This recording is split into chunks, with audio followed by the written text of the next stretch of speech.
So, what do you think about what Tony Adams is doing? Because I believe he founded something to do with mental health. Oh, What do you think about?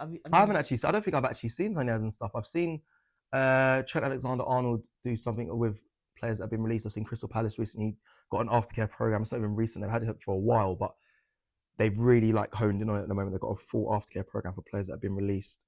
Tony Adams, I think, from his journey, I don't know much about what he's doing, but from his journey of alcoholism and he had to do rehab and stuff, and he's actually in a good place to mentor players as well, because he's been at the top level, and he's had dark moments as well. I'm lucky enough to bring David Seaman onto the channel on Aftv, and he said like I knew 3 different versions of Tony Adams. They were all a tremendous player, but he had his demons, but he was phenomenal throughout the whole time at Arsenal.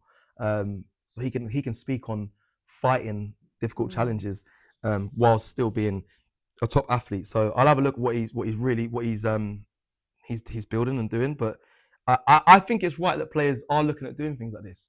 I'm extremely lucky and grateful that I never made it to.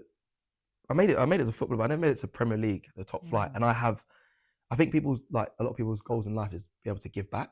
And you get to a point in your life where you do so much, you might earn a certain amount of money, and then your next phase is like giving back. I've been lucky enough and super grateful that I've been able to build a career and also give back simultaneously, continuously as well at the same time as that. It's an absolute honor. And so if players that have been at the top level and had these amazing careers, they should, in my opinion, they've earned a lot of money, should find a way to give back to the next generation, because that's what it's about. If I'm being honest, my whole life and ethos is about the next people. As you grow, you should lift at the same time. So yeah, big up Tony Adams. I'll have a look at what he's doing. But yeah, it's definitely important. Has been through it all before. Tony Adams, I used to kick a ball about for England and Arsenal.